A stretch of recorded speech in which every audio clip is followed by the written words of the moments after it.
कृष्णाय वासुदेवाय हरये परमात्मने प्रणतक्लेशनाशाय गोविन्दाय नमो नमः।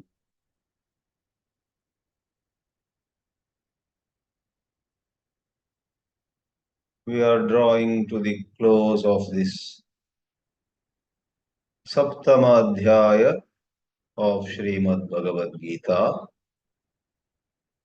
and Sri Krishna tells us how a vast majority, the vast majority of spiritual seekers, because of their own lack of spiritual maturity, settle down for lesser forms of divinity for them to worship, for them to adore, for them to do upasana of.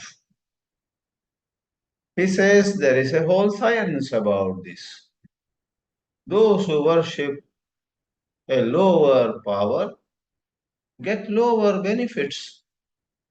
Those who adore the highest power get the highest benefit. In the last verse that we saw, and in the commentary by Sri Shankaracharya, it was said, Samane api ayase. Samane api ayase means the effort is the same. It's like sometimes these days you get for the same charges an air ticket, Bombay to Delhi, and a train ticket, Bombay to Delhi. Same amount. Any intelligent person would go by flight, unless there are some peculiar issues with flying. That's different. But other factors being equal, if flight ticket is of the same cost as the train ticket, why would anybody go by the train, arduous, long journey, quite a lot of inconvenience? Why not fly? In 2 hours, you land in New Delhi. Samane api ayase. Mameva na prapadyante. And yet, very large number of people do not seek me.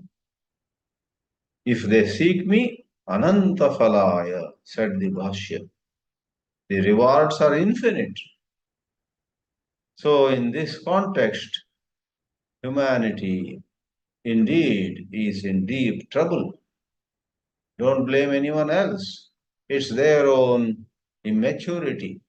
All the same, aho khalu kashtam vartate iti anukrosham darshayati Bhagavan. Bhagavan Sri Krishna expresses his sympathy. He laments on the situation in the world. Shankaracharya holds our hand and leads us to the next shloka, 24th of this 7th chapter. Kim nimittam mameva na prapadyante iti. Tell us once more, Kim nimittam?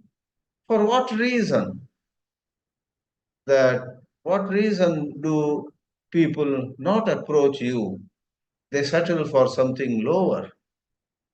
Why is it that though air ticket is available at the same price, people go for trains, buses, maybe bullock carts? Why is that? The 24th verse is the answer. Avyaktam vyaktimapannam manyante mam abuddhayaha. param bhavamajananto mama avyayam. Why they don't come to me, says Sri Krishna, is because they don't know me properly. In their immaturity, in their lack of knowledge, in their view which is affected by mental impurities, they see me as a temporary phenomenon. Even when they see some greatness in me, they say, yeah, he is great, but he wasn't anywhere a few years ago. And after a few years again, he won't be seen anywhere. For a while, he is here. Let's see how long this show goes on. So they look down at him, they underestimate him. Avyaktam vyaktimapannam. Here, vyakti doesn't mean a person, vyakti means expression. Avyakta is unexpressed. He was not expressed, he was not to be seen, he was nowhere in the picture till a few years before, and so on. For a while he is here, don't take him too seriously. That kind of spiritual ignorance, abuddhaya, buddhihi na vartate yesham te, abuddhaya, those who don't have intelligence. That's how they look at Sri Krishna. Param bhavam ajanantaha, not knowing the higher form of existence. No doubt, as Sri Krishna, a few years ago he was Balakrishna, then became youthful. Now he looks middle-aged. And one day this body will vanish. Like anybody else, yes. He also seems to have birth, growth, old age, and death. But actually, there is a para bhava. Paro bhavaha does not have birth, does not have growth, does not have death. It is an infinite, endless source of divine blessings for anyone who goes and collects them. Param bhavam ajanantaha. Vast majority of people ajanantaha, not knowing the higher form, higher nature. Whose higher nature? Mama. Sri Krishna says, you can imagine taking his hand to his chest. My higher nature is unknown to them. And that higher nature is avyaya. It doesn't get exhausted. It doesn't decay. Vyaya means getting expended, becoming less and less. Avyayam, and it is unsurpassed. Anuttamam. It does not have anything better or higher than it. Such is my higher nature, which is ever present, which is not absent even for a moment. Na drashtuhu drishtehe viparilopo vidyate is a statement in the Brihadaranyaka Upanishad referring to that Satchit Brahma Tattva, pure existence, pure awareness. And for heaven's sake, don't think that it doesn't have power. All power is in the mind. There was a big boss and he had an assistant. The whole town knew the assistant. The assistant used to run around and give them what they needed, help them, many things. Because they hardly met the big boss who had appointed this assistant, these people in the town thought the assistant was all powerful because that is the one whom they saw. In reality, any day the big boss could just ask this assistant to pack up and go home.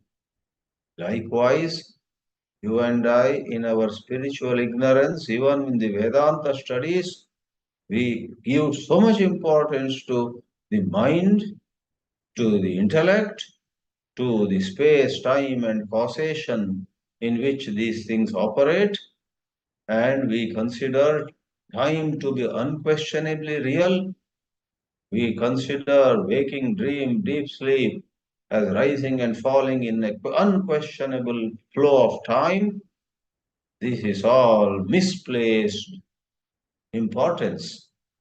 There is only the truth, Brahma, which transcends space and time, which transcends causation. But since we do not know, Param Bhavam Ajanantaha, Mama Avyayam Anuttamam, Acharya Shankara comes to our rescue and says, don't be carried away by the manifest. Don't be carried away by the waking state of yours, giving it undue importance, going by what the waking ego has to say. The waking ego has its own propaganda. One moment the waking ego says, ha ha ha, dream and waking are equally unreal. Next moment it says, but you see, I am more real. I am the basis of dream also. I am the basis of deep sleep also. I am the unquestionable truth. In this way, it appropriates undue, unauthentic, illegitimate importance to itself. Therefore, Vedanta asks us a question. Have you given more importance to your waking existence than to the truth itself? The truth itself is Paraha Bhava. It knows, it does. In the Vedas, there are mantras. Shranoti Akarnaha. Having no ears, it hears. Pashyati Achakshuhu. Having no eyes, it sees. But we are so attached to the ears, the eyes.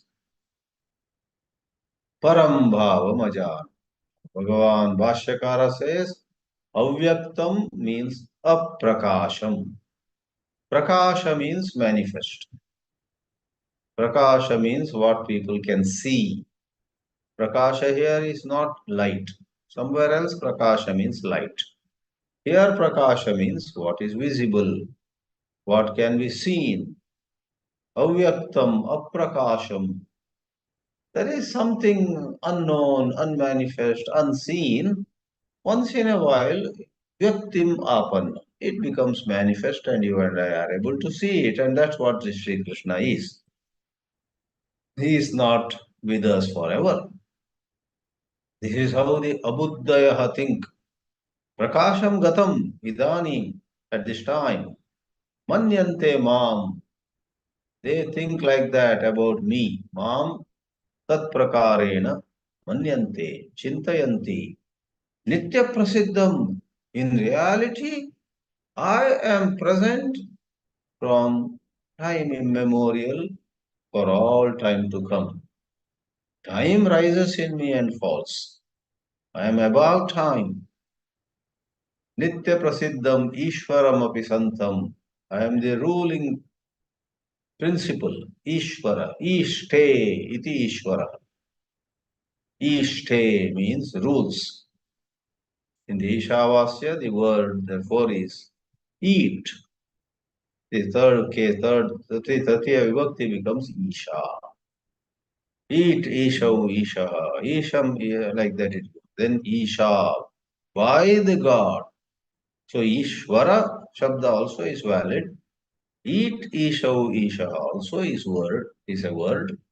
So Ishte, one who rules. Ishwaram api santam abuddhayaha avivekinaha.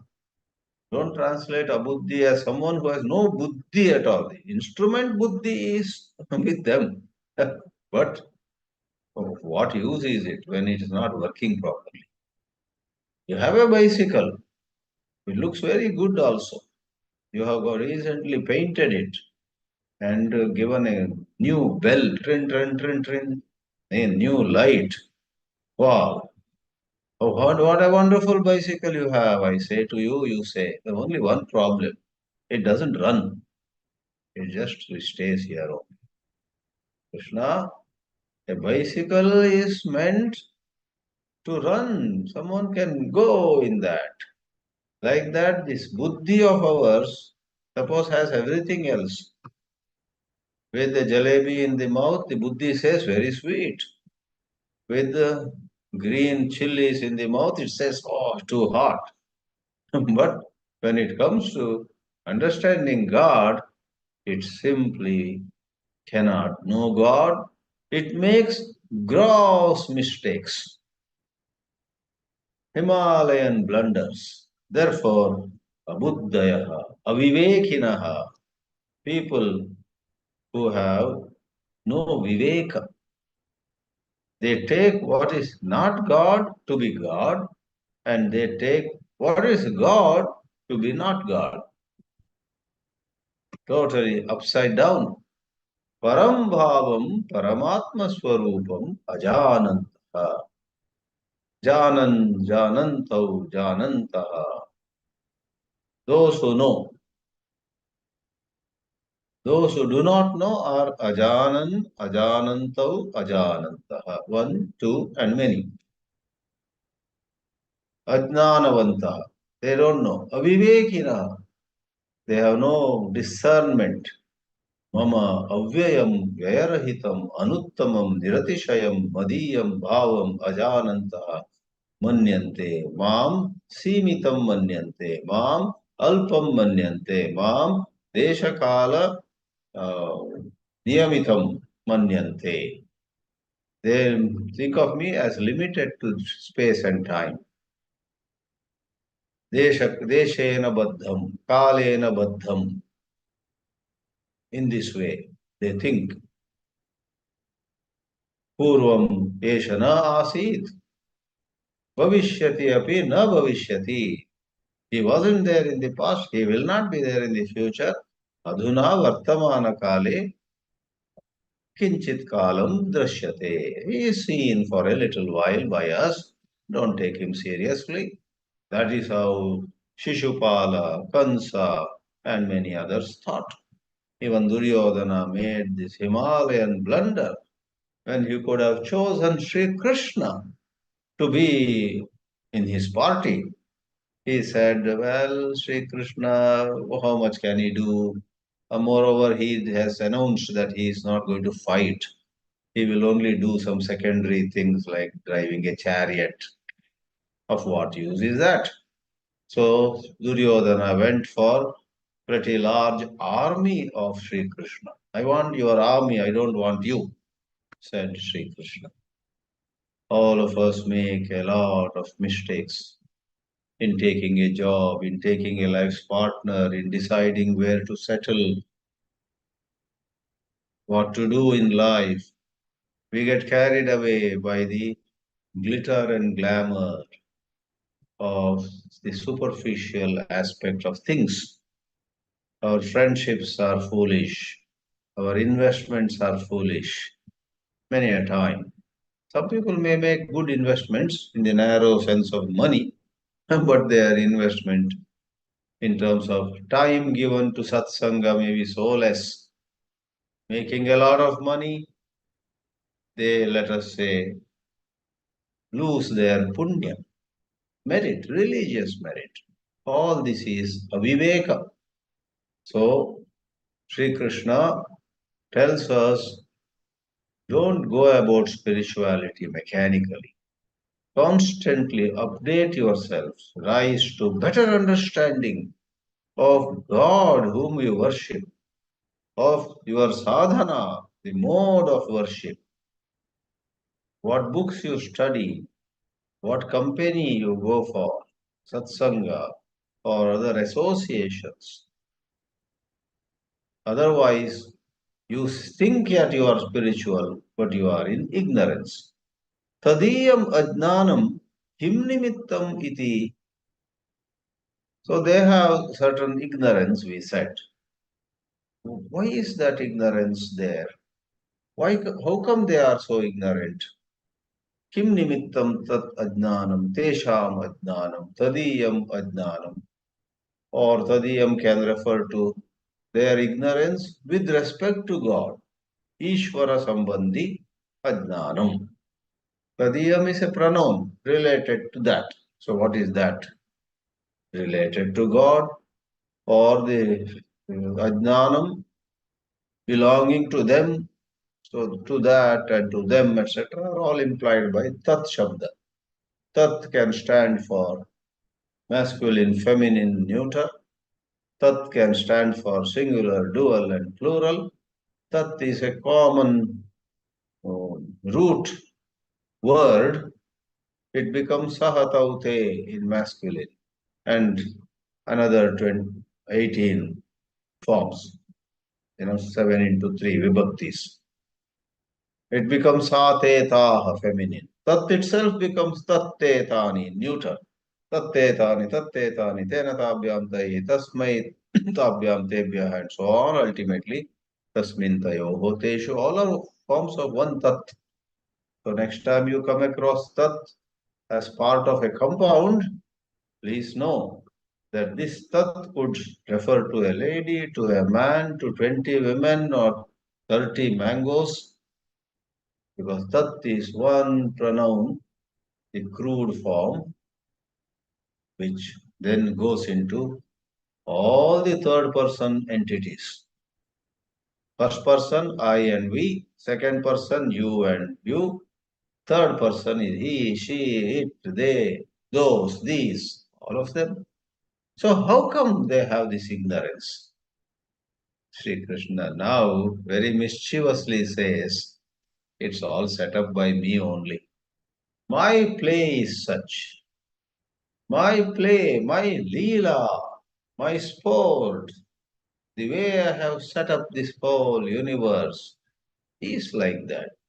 Naham prakashah sarvasya yogamaya samavritah mudhoyam nabhijanati loko mam ajamavyayam.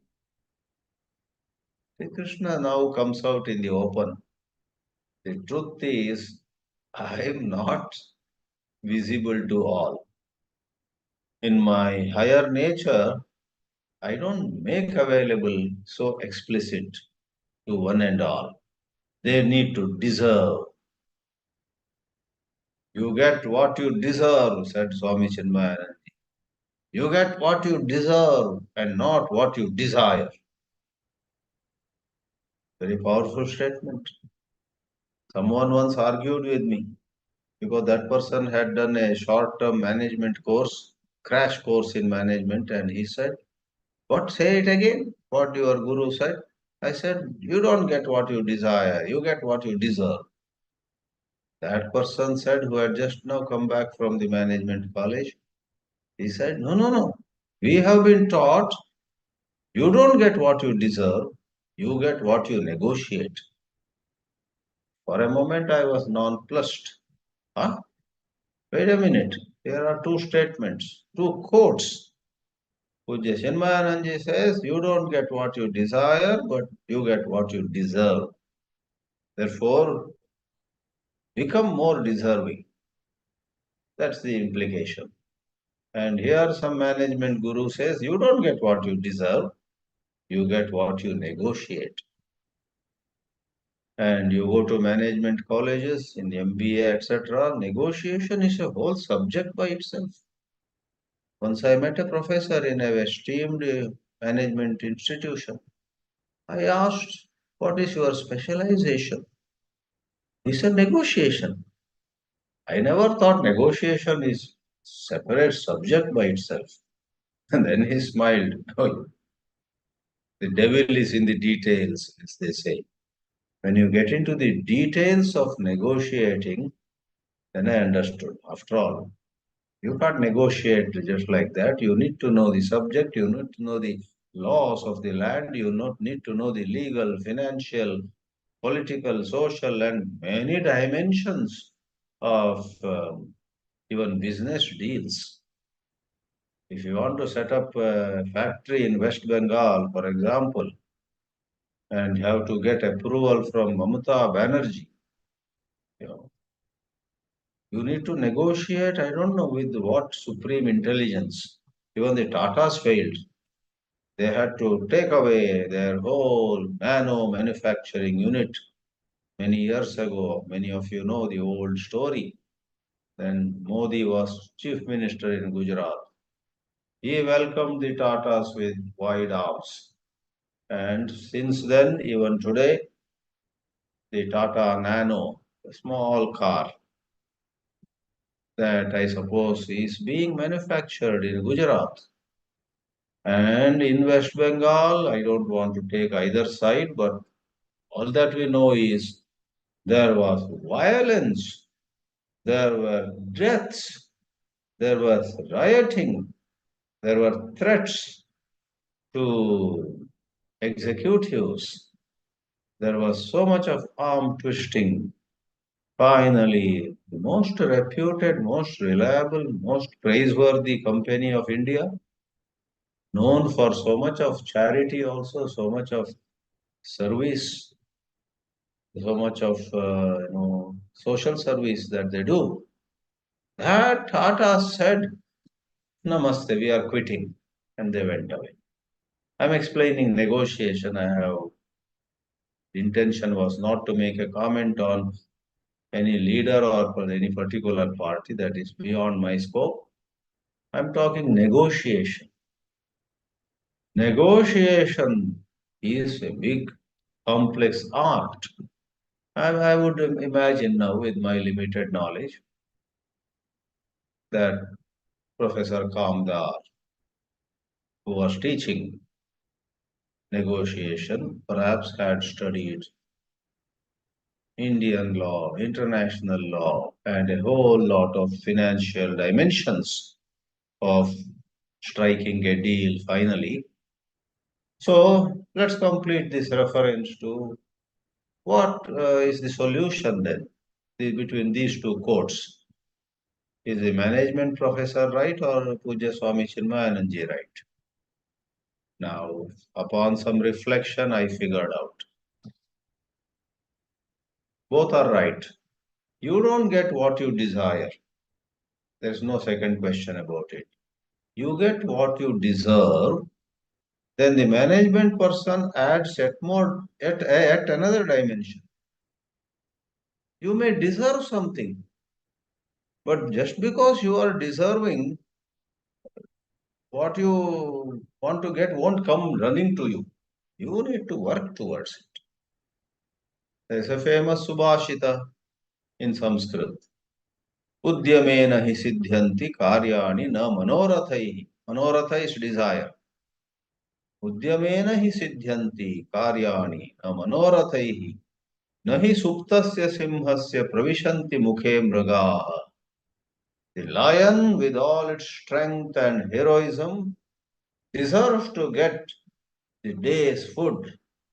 If the lion doesn't get food in the jungle, who else can? He deserves, no doubt. But he too has to, in that shloka, the word negotiation is not used, but the very practical teaching in that Subhashita is even the lion has to come out of his cave and go hunting. Maybe quite easily he'll hunt down some prey and that becomes his food that day. Likewise, you may be deserving. Sitting inside your room, you may think, I am such a good person.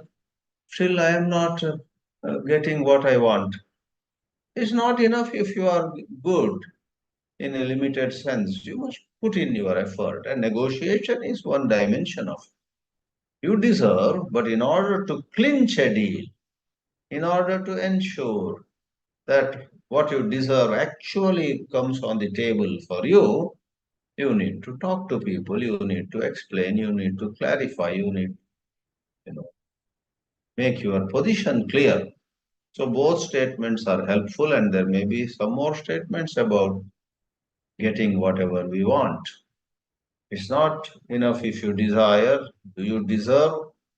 If you not, it's not enough if you deserve. Have you done the groundwork for getting whatever you wanted? The negotiation is part of it.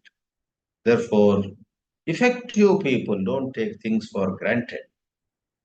Effective people communicate. Effective people let others know what they are looking for. Effective people bargain where it is necessary to bargain.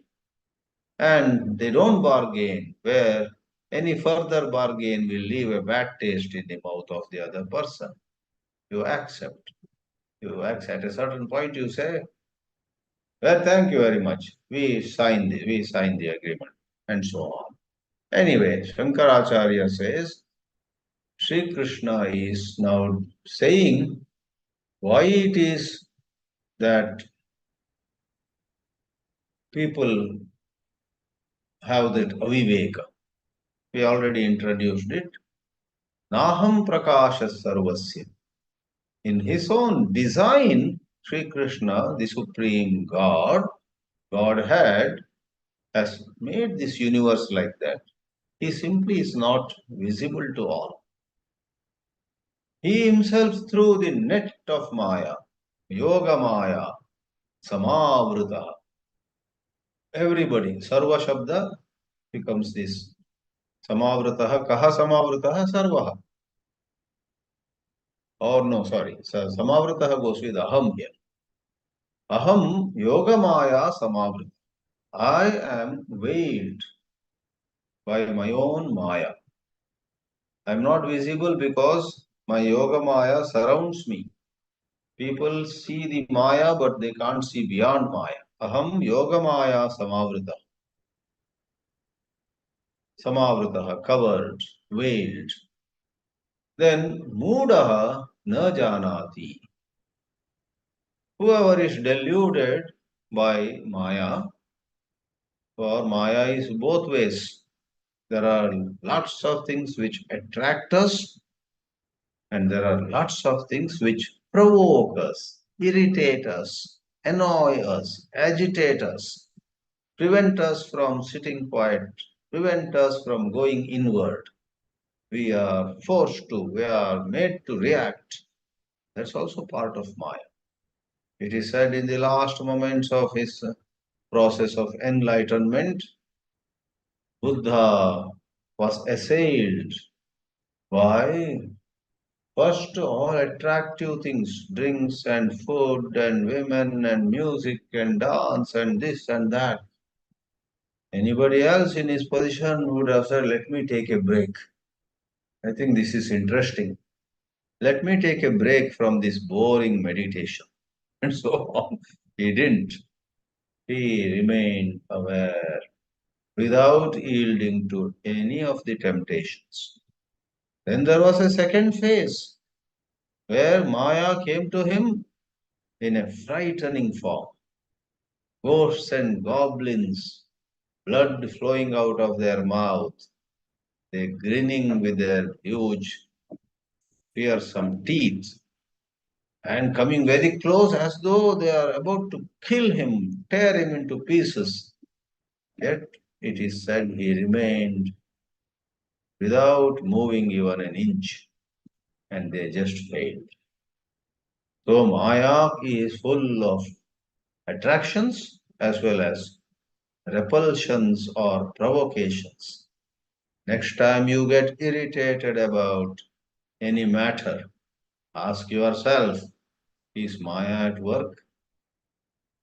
Next time you drop your meditation and read some controversy about Ram Janmabhoomi or some other thing, oh, three American soldiers, officers, military people are killed by a drone attack by Iran, supposedly. Now, what is going to happen? Will all this lead to another world war? Now, will there be so many speculations? To know what is going on around you to some extent is okay. But if you go beyond a certain point, know for sure your spiritual Sadhana is going for a 6. Don't allow, even if there is a world war tomorrow, don't allow that world war to affect your minimum amount of japa tapa, minimum amount of spiritual contemplation. Must safeguard. As one of the Upanishads says, you and I have to safeguard our self-inquiry or self-knowledge like a pregnant woman takes extra care about the embryo growing in her womb. Thus, Maya, Mudhoyam Nabijanati, Loko Mam, Ajam Avyayam, Aham Ajaha, Mam Ajam, Mam Avyayam, Mudaha, Lokaha, Na Janati. Lokaha in Sanskrit became in Hindi Log. लोग नहीं जानते हैं लोकः न जानाति. Loka can mean singular, or though grammatically it is singular, it can mean people. Sometimes you may put it in plural also. Lokaha samastaha sukhino bhavantu. But even when it is singular, if you say loko sukhi bhavatu, lokas samastaha sukhi bhavatu, if you say, then also it means all. Bhagavan Bhashyakara says, Naham prakashah sarvasya lokasya keshanchideva mad bhaktanam prakashah aham iti abhipraya. Keshanchid means for a few. There are thousands and thousands who just don't know God. Some of them may be talking about God every day, yet they don't know. Keshanchideva, kasyachit becomes in plural, keshanchit. Just a few. Who are they? Mad bhaktana. Especially the Gnani Bhaktas. I said especially because some Artha Jidnasu Artharthi also may know God's glory, but some Prarabdha, some Purva Vasana, some Purva Sanskara is such that in spite of their sort of knowing God's glory, it may seem like a contradiction, but this creation is like that. There are some, in spite of a high level of wisdom, still want to see the latest movie, still want to earn a little more money, still pray for their illness to go. First, that they put first. God, please cure me of this endless backache, this joint pain, this trouble in the eyes, something like that. Artha. So, some more sadhana and those impurities go away. So, primarily, I guess he is talking about the Jnani Bhakta. Keshanchi Deva Mad Bhaktanam Prakashaham. Prakasha once more means known, knowable. Aprakasha is unknown, unknowable for others. Yogamaya Samavrita. So Yogamaya is a compound here where yoga itself is Maya. What is yoga? Gunanam yuktihi. Sattva, Rajas and Tamas, the three gunas, yuktihi, they come together. Ghatanam, they happen. Or what is possible in their hands happens. Ghatanam, they come together, they do their things, they play out. Yoga, yukti. Yoga is masculine, yukti is feminine, the root is the same. Gunanam yukti, it's the play of gunas. That itself is yoga, and that itself, as Shankaracharya writes, sa eva, by Sandhi it becomes saiva, saiva maya, yoga maya. Taya yoga maya samavritaha sanchanna. Sanchanna. In Sanskrit, chad, chadayati means to cover. You take a tablecloth and cover the table. You take a sheet of cloth and cover the bed. Same way, this Yoga Maya covers our intelligence. Intelligence is covered. In Hastamalaka Stotra, attributed again to Sri Shankaracharya, though it is the words said by Hastamalaka. The word Channa comes 2 or 3 times. Gatachanna markam, gatachanna drishtir, na pashyati, something like that. There is a cloud and gatachanna markam. The sun is covered as though by the cloud.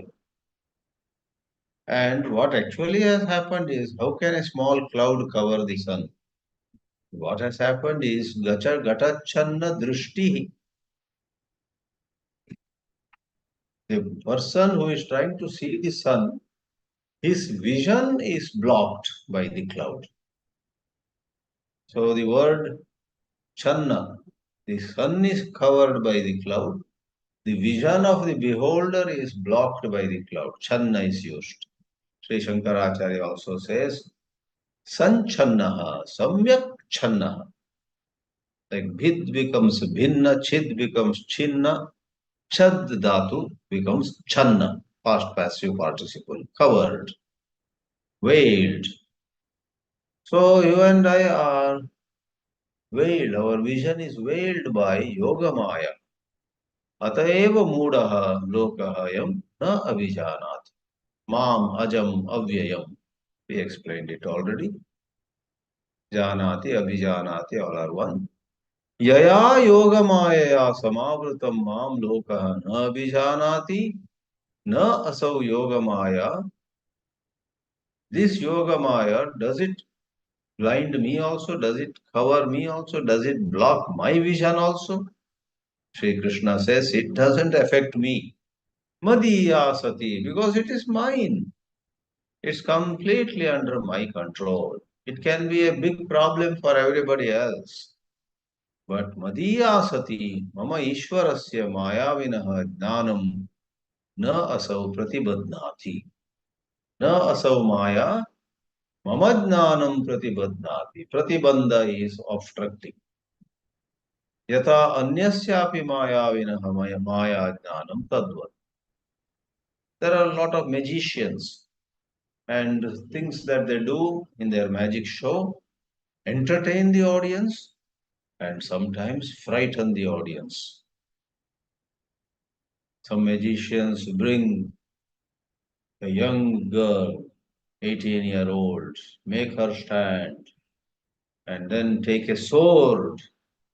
And even as the 500 spectators in the hall are watching, the magician takes the sword from left to right, just cutting the neck of the young girl, and closes that box. He said, he really took it. First he shows it is continuous. He does all those stunts. He shows that it doesn't, by hitting it doesn't bend or go inside its holder, etc. It's a proper sword, steel sword, and it can cut anything and anybody. Then he moves it. The girl is alive. She is first smiling, then expressing horror. All that. So all that drama goes on. He sends it. And many people, oh my, he killed this girl. And starts coming down. The whole floor is full of blood. All such things they do. Everybody is frightened. And earlier, when he brought out rabbits one after another from the same hat, 23 rabbits he brought out, or he was on bringing water out from one bucket. In some magic show, that is a common feature. While doing many other things in between, he says, okay, once more, Gange Hara Hara, and one more mug of water he takes out from a small bucket. That he has done already 25 times now, still not empty. So that entertains all of us laugh. And when the girl's neck is cut, we get frightened. This is most violent. But after some time, the girl comes out from a nearby. There's another box or you know, some sofa. And on the sofa, there's a piece of cloth. He just removes the piece of cloth and she comes out of that sofa as though she was sleeping there. You laugh then. Now, while this magician's magic show frightens people, it doesn't frighten him. यथा अन्यस्य अपि मायाविनः माया तं मायाविनं न प्रतिबध्नाति तस्य मायाविनः ज्ञानं न प्रतिबध्नाति. It doesn't affect his knowledge. He knows very well that girl could be his own daughter actually in real life. He knows my daughter. I will not even touch one hair of hers. I will not harm her even to the extent of an iota. These people think that my daughter is dead now. Nothing has happened to her. He knows. Likewise, Bhagavan Sri Krishna says here, I am unaffected. Na asau yoga maya madiya sati mama ishwarasya maya vinah jnanam tibadnati. Na asau maya pratibadnati. Ayam asau maya mam na pratibadnati. Mama jnanam na pratibadnati. So all these are a wonderful adhyaropa, a wonderful scenario. We did not know many of these words before. Our adhyasa, our basic error doesn't have this vocabulary, doesn't have these concepts. Our adhyasa consists in thinking of this body as me. Somebody touches the hand, why did you touch me? And so on. This body is me. So our adhyasa is erroneous notions about who we are. In order to remove this adhyasa, the Shastra comes along and says to us, look, this whole scenario has Jiva, Jagat and Ishwar. So Ishwar also is part of the Adhyaropa. Shastra brings in the idea of Adhyaropa. There is idea of Ishwara. Shastra says there is Ishwara, believe in him. So, and this Ishwara has this Maya. And this Maya has deluded everybody. But if you surrender to Ishvara, your Maya will go. Therefore, practice bhakti, practice jnana, all sadhana. And for sadhana to make sense, you need these concepts, you need this terminology, you need these structures. And then the structure has to be eventually dispensed with. That we have been calling apavada. The Shastra Prakriya everywhere is adhyaropa apavada. In Jnana Marga, they may talk about three states, Jagra, Swapna, Sushupti. And then eventually they may dismiss everything.